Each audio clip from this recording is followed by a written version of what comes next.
I am actually genuinely surprised at the shortness of these chapters, although these words are very big, old-fashioned words. So, yeah. Hi guys, this is Connie, back for some more Connie Reads 20,000 Leagues Under the Sea by Jules Verne. We are on Chapter 3, titled, I Form My Resolution. Here we go. 3 seconds before the arrival of J.B. Hobson's letter, I no more thought of pursuing the Unicorn than of attempting the passage of the North Sea. 3 seconds after reading the letter of the Honorable Secretary of Marine, I felt that my true vocation, the sole end of my life, was to chase this disturbing monster and purge it from the world. But I had just returned from a fatiguing journey, weary and longing for repose. I aspired to nothing more than again seeing my country, my friends, my little lodging by the Jardin des Plantes, my dear and precious collections.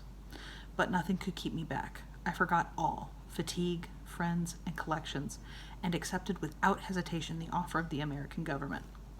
Besides, I thought, all roads lead back to Europe, and the Unicorn may be amiable enough to hurry me toward the coast of France.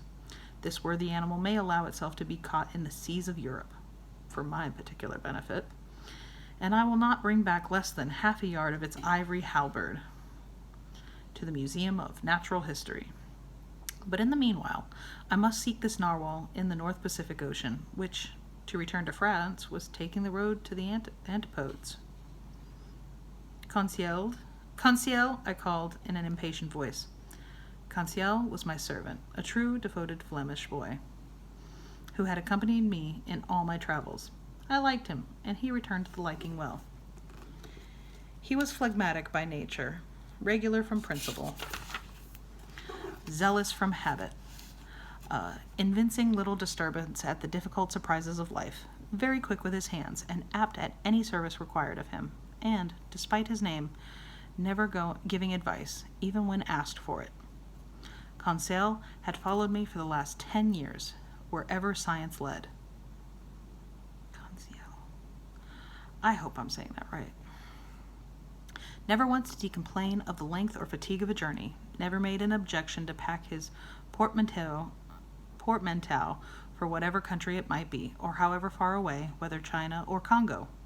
Besides all this, he had good health, which defied all sickness, and solid muscles, but no nerves. Good morals are understood. This boy was 30 years old, and his age to that of his master was 15 to 20. May I be excused for saying that I was 40 years old? But Conceal had one fault. He was ceremonious to a degree, and would never speak to me but in the third person, which was sometimes provoking. Conceal, I said again, beginning with feverish hands to make preparations for my departure. Certainly I was sure of this devoted boy. As a rule, I never asked him if it were convenient for him or not to follow me in my travels, but this time the expedition in question might be prolonged, and the enterprise might be hazardous in pursuit of an animal capable of sinking a frigate as easily as a nutshell. Here there was a matter for reflection, even to the most impassive man in the world. What would Conceal say? Conceal! I called him a third time. Conceal appeared. Did you call me, sir? He said, entering. Yes, my boy. Make preparations for me and yourself, too. We leave in 2 hours. As you please, sir, replied Conceal quietly. Not an instant to lose. Lock in my trunk all traveling utensils, coats, shirts, and stockings, without counting, as many as you can, and make haste. And your collection, sir? Observed Conceal. We will think of them by and by. What? The Archaeotherium, the Hyracothiarum, the Oreodons, the Chereopotamus, and the other skins? They will keep them at the hotel. And your live Barbarossa, sir? They will feed it during our absence. Besides, I will give orders to forward our menagerie to France. We are not returning to Paris, then, said Conceal. Oh, certainly, I answered evasively, by making a curve. Will the curve please you, sir? Oh, it will be nothing, not quite so direct a road, that is all. We take our passage in the Abraham Lincoln.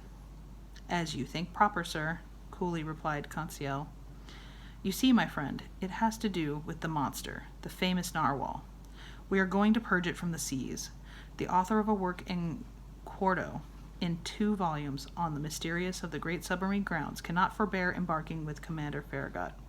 A glorious mission, but a dangerous one. We cannot tell where we may go. These animals can be very capricious. But we will go, whether or no. We have got a captain who is pretty wide awake.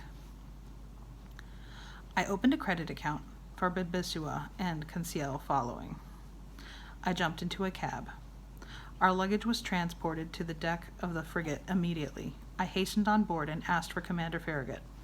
One of the sailors conducted me to the poop, where I found myself in the presence of a good-looking officer who held out his hand to me. Monsieur Pierre Aronnax, he said. Himself, replied I. Commander Farragut? You are welcome, Professor. Your cabin is ready for you. I bowed and desired to be conducted to the cabin destined for me. The Abraham Lincoln had been well chosen and equipped for her new destination. She was a frigate of great speed, fitted with high-pressure engines which admitted a pressure of 7 atmospheres. Under this, the Abraham Lincoln attained the mean speed of nearly 18 knots and a third an hour. A considerable speed, but nevertheless insufficient to grapple with this gigantic cetacean. The interior arrangements of the frigate corresponded to its nautical qualities. I was well satisfied with my cabin, which was in the after part, opening upon the gunroom. We shall be well off here, I said to Conceal. As well, by your honour's leave, as a hermit crab in the shell of a whelk, said Conceal. I left Conceal to stow our trunks conveniently away, and remounted the poop in order to survey the preparations for departure. Try that again. I left Conceal to stow our trunks conveniently away, and remounted to the poop in order to survey the preparations for departure. At that moment, Commander Farragut was ordering the last moorings to be cast loose, which held the Abraham Lincoln to the pier of Brooklyn. So in a quarter of an hour, perhaps less, the frigate would have sailed without me. I should have missed this extraordinary, supernatural, and incredible expedition, the recital of which may well meet with some skepticism.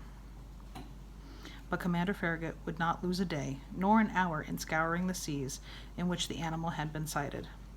He sent for the engineer. "Is the steam full on?" asked he. "Yes, sir," replied the engineer. "Go ahead," cried Commander Farragut. The quay of Brooklyn and all that part of New York bordering on the East River was crowded with spectators. 3 cheers burst successively from 500,000 throats. Thousands of handkerchiefs were waved above the heads of the compact mass, saluting the Abraham Lincoln until she reached the waters of the Hudson, at the point of that elongated peninsula which forms the town of New York.